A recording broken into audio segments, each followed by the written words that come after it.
जो सतगुरु के प्यारे हैं, जो सतगुरु के प्रेमी हैं, उन्हें कभी भी ये गलतियाँ नहीं करनी है। साध संगत जी, ये गलतियाँ, ये दोष ऐसे हैं कि जिसके अंदर ये दोष आ जाएं, जो सतगुरु का प्यारा है, ये गलतियाँ करता है तो उसे कभी शांति, कभी सुख, कभी ऐश्वर्य तो उसके अंदर कभी ठहरेगा ही नहीं। ये उसके घर में कभी शांति नहीं आएगी और दुर्गति निश्चित हो जाएगी। इसलिए ध्यान से सुने कि वो कौन सी गलतियां हैं, वो कौन से दोष हैं जो हमारे अंदर नहीं होने चाहिए, जो हमें नहीं करने चाहिए। जो साधक है तो उन्हें कभी भी इन दोषों को अपने अंदर टिकने नहीं देना चाहिए। और जो संसारिक हैं, अगर उनके अंदर ये दोष आ जाते हैं तो जो उनके अंदर अगर थोड़ी सी भक्ति हो भी तो वो भी नष्ट हो जाएगी। आप दुख, चिंता में और बड़े ही दुखमयी जीवन व्यतीत करेंगे। जो अपने मुख से अपनी बड़ाई, अपनी प्रशंसा करते हैं, अपनी बड़ाई, अपनी प्रशंसा कभी अपने मुख से नहीं करनी चाहिए। अगर आप ऐसा करोगे तो आपके पुण्य नष्ट हो जाएंगे, बुद्धि गिर जाएगी। अगर परमार्थ के मार्ग पर चल रहे हैं तो भी, और अगर व्यवहार में चल रहे हैं तो पुण्य नष्ट हो ही जाएंगे, क्योंकि बुद्धि गिरी हुई है। तभी ऐसी बात होती है। लोलुपता ये वृत्ति नहीं होनी चाहिए। इसलिए धर्म से चलेंगे और धर्म से हमें प्राप्त होगा तो उसी से अपना पालन पोषण करेंगे। अगर ऐसा करेंगे तो आपके बच्चे स्वस्थ होंगे, बुद्धिमान होंगे, परिवार में बहुत सुख और शांति बनी रहेगी, बहुत सुख और शांति होगी। भले दीपक की तरह जलो, बहुत समय तक रहेगी। और अगर लोलुपता करोगे, हिंसा, छल कपट, व्यभिचार, चोरी और ऐसे कि धन आ जाए, वो आएगा मगर बिल्कुल अंधकार करके जाएगा। देख लेना, हमारे जो सुख होते हैं तो वो चले जाएंगे। हमारा शरीर, हमारे बच्चे, हमारी पत्नी, हमारा परिवार, तो उनको देखकर हम दिन रात जलेंगे। बिना आग के ऐसे उनके आचरण होंगे, ऐसे उनके अंग होंगे, ऐसे उनके दिमाग होंगे और ऐसा उनका व्यवहार होगा। इसलिए अगर ये लोलुपता साधक में है या फिर किसी में भी है तो उसे नष्ट कर दीजिए। यदि कहीं पर आपका अपमान होता है तो आपको उसे सहन करना होगा, तो उससे आपके पाप नष्ट हो जाएंगे। और जो तनिक सा भी अपमान होने पर बहुत क्रोध करके दूसरे का अपमान करने में लगते हैं तो इससे आपका पतन हो जाएगा, हृदय जलेगा और अर्थव्यवस्था नष्ट हो जाएगी और पूरा परिवार दुखी होगा। निरंतर क्रोध और उसका चिंतन। इसलिए भाई, जो साधक हैं, जो सतगुरु के प्रेमी हैं, तो उन्हें तो क्रोध करना ही नहीं चाहिए। क्योंकि जो क्रोध है, फिर चाहे ये व्यवहार में हो चाहे परमार्थ में, तो ये दोनों की हानि कर देता है। और बेसहारे की रक्षा ना करना। अगर कोई भाई आपके पास आता है, चाहे कोई पशु पक्षी या फिर कोई मनुष्य, आपको उनकी रक्षा करनी है। फिर चाहे आपके प्राण जाएं मगर उनकी रक्षा करनी है।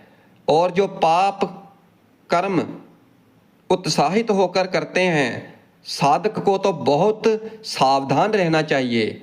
और व्यवहार में भी जो नहीं करना चाहिए, अगर वो पाप कर्म आपके द्वारा मन में प्रेरित हो रहे हैं, संकल्प बन रहा है, क्रियाएं हो रही हैं, तो भाई बहुत दुर्गति होगी। सभी पुण्य नष्ट हो जाएंगे, दुख और अशांति बढ़ती चली जाएगी। कभी शांति नहीं प्राप्त कर पाओगे।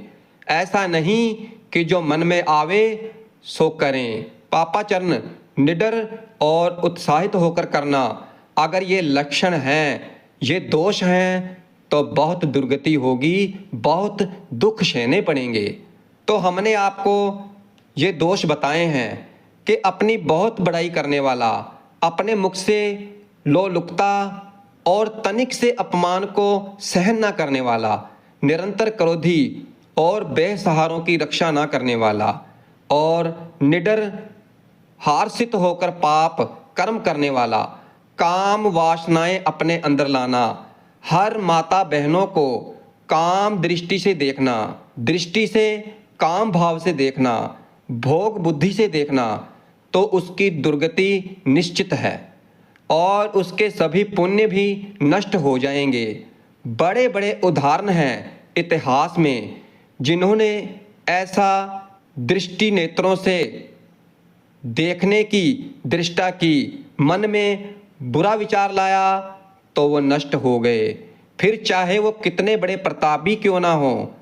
अब जो दुर्योधन कोई साधारण थोड़ी था, भगवान व्यास देव ही उसकी उत्पत्ति का कारण है। बस यही ऐसे दोष हैं जिनके कारण जीव नष्ट हो जाता है, इसलिए इनका चिंतन नहीं करना है। अगर चिंतन करना है तो उस परमात्मा का करना है, सतगुरु का करना है।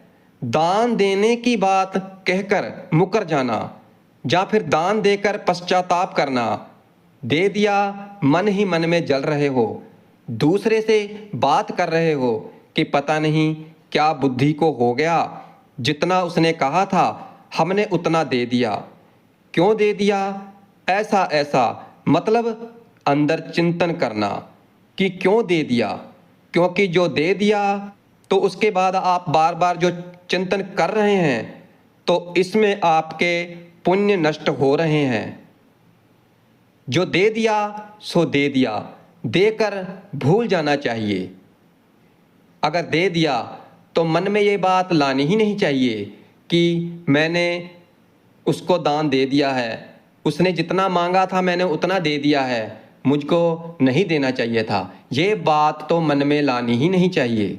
दान देकर पश्चाताप करना या दान की बात कह करके मुकर जाना, जैसे आपने कह दिया आपको इतना इतना ऐसा और फिर आप मुकर गए, तो फिर भाई ब्याज समेत तुम्हें देना पड़ेगा, ये तुम्हारी दुर्गति का कारण बन जाएगा।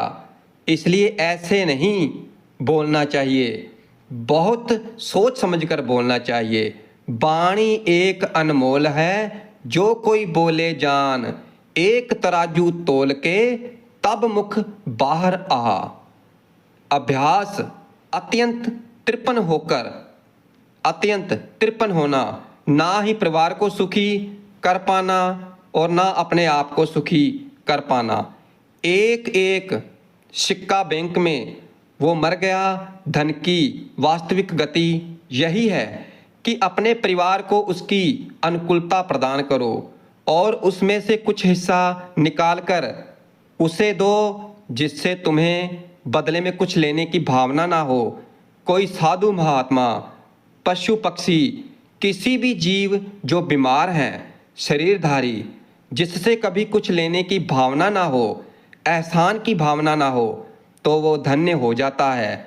और जो ना ही परिवार को सुख दे पाता है और ना ही किसी जीव की सहायता करता है, जीवन चला गया, केवल उस धन का चिंतन करते हुए ही शरीर को छोड़ दिया, यानी मृत्यु को प्राप्त हो गया, तो उसका चिंतन बिगड़ गया।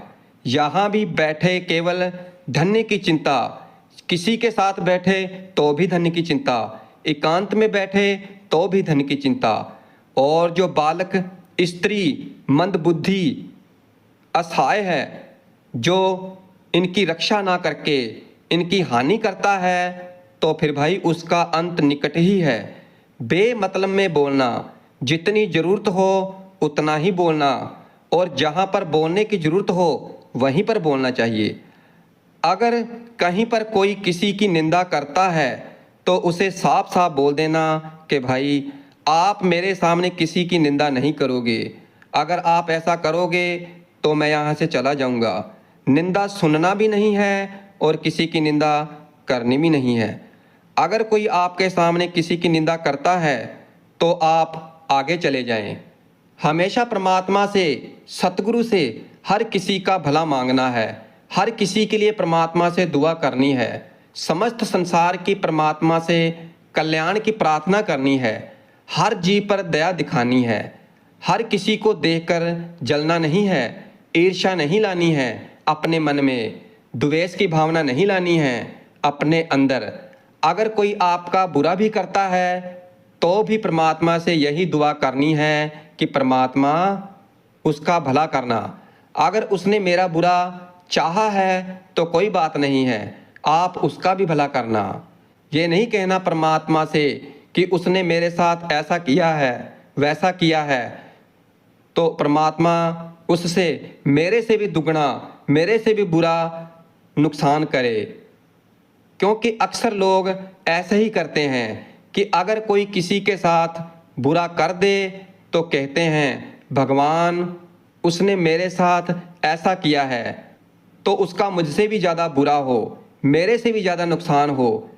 इसलिए अगर आपका कोई बुरा चाहता है तो चाहने दे, आप बस मस्त रहें, सतगुरु के भाने में रहें। अगर आपको कोई मदद के लिए पुकारता है तो आपको अपनी हैसियत के अनुसार उसकी मदद जरूर करनी चाहिए। कुछ ना कुछ तो उसकी सहायता करनी ही चाहिए। अगर कोई अपने अंदर ऐसी भावना रखता है तो समाज में उसकी बहुत इज्जत मान होता है और सतगुरु भी उस पर बहुत प्रसन्न होते हैं। आपके घर में बूढ़े हैं, आप उनकी सेवा करें। अगर वो आपको कटु वचन बोल भी दें तो आपको पलटकर उत्तर नहीं देना है। भाई बड़े हैं, असहाय हैं, क्योंकि जब इंसान बूढ़ा हो जाता है तो उनका दिमाग बच्चे जैसा हो जाता है। अगर आपको कुछ बोल दें तो आपको पलटकर जवाब नहीं देना है। वो आपको कटु वचन बोल सकते हैं मगर आपको उनके साथ अच्छा व्यवहार ही करना है, क्योंकि वो आपके बड़े हैं। वो आपसे कड़ू वचन बोल सकते हैं मगर आपको उनके साथ अच्छा व्यवहार ही करना है। और अगर आपने इन दोषों को स्वीकार कर लिया तो फिर आपकी दुर्गति निश्चित है और ना ही आपको इस लोक में शांति मिलेगी और ना ही परलोक में। इसलिए इन दोषों को बार बार सुन करके अपने हृदय में जांचो कि कहीं ये दोष हमारे अंदर है तो नहीं, और अगर है तो फिर सत्संग सुनो, परमात्मा की भक्ति करो, नाम का सिमरन भजन करो, श्वासोश्वास नाम का सिमरन करो, तो अपने आप ही ये सभी दोष हमारे अंदर से निकल जाएंगे और फिर हमारा मंगल जरूर होगा।